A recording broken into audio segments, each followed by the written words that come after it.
On a plus de 50 résultats en moins d'un mois, enfin de retours clients en moins d'un mois. Donc, Bravo. Ouais.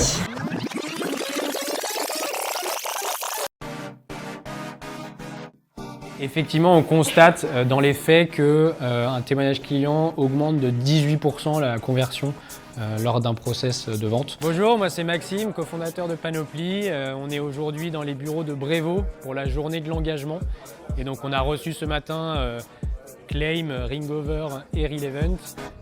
les retours clients et les témoignages, c'est un must-have, mais dans le quotidien, on se rend compte que c'est souvent un nice-to-have. Enfin, pour aller chercher un témoignage, il y a toujours quelque chose, ou très souvent quelque chose qui fait que on a peur de déranger ou alors c'est pas le moment. Et c'est pour ça qu'on s'est rapproché de Claim pour tenter une approche externe, pour essayer de faire gagner du temps à tout le monde au quotidien.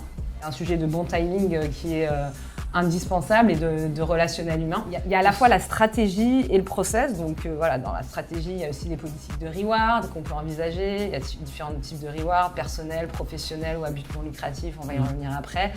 Et puis après, il y a des petits tips comme mettre des deadlines. Si vous ne mettez pas de deadline, vous pouvez attendre longtemps. On a l'impression qu'on va aller demander un service au client, alors qu'en fait, on lui rend un service parce qu'on va le rendre très visible. Là, pour le coup, on a fait une approche en masse sur la partie Claim.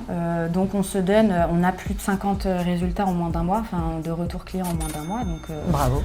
Ouais, franchement, c'est soulagement. Alors donc, comme je le disais, ça fait une quinzaine d'années. C'est-à-dire que moi, la collecte de témoignages et l'exploitation, surtout au service du business, ça fait 15 ans.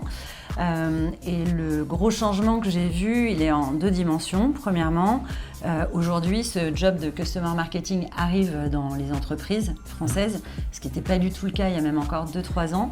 Et je pense qu'une des raisons pour lesquelles on le voit émerger, c'est à la fois les coûts d'acquisition sur des nouveaux clients qui devient extrêmement absurde parfois. On arrive à la fin du talk, on va laisser un petit temps après pour que vous posiez vos questions.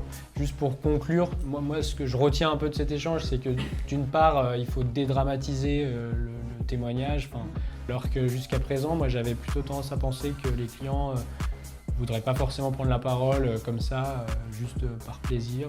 Ça, c'est le biais négatif. Et c'est un biais, effectivement. Ouais. Regardez cette cliente qui prend la parole avec plaisir. Voilà. Pourquoi tu le fais? Dis-leur, pourquoi tu le fais? Parce que c'est vrai que c'est un stéréotype, mais les Français aiment bien plus râler que dire quand c'est bien, et parfois c'est bien C'est clair. de prendre sur soi. Bon là, clairement, je prends aussi un peu sur moi.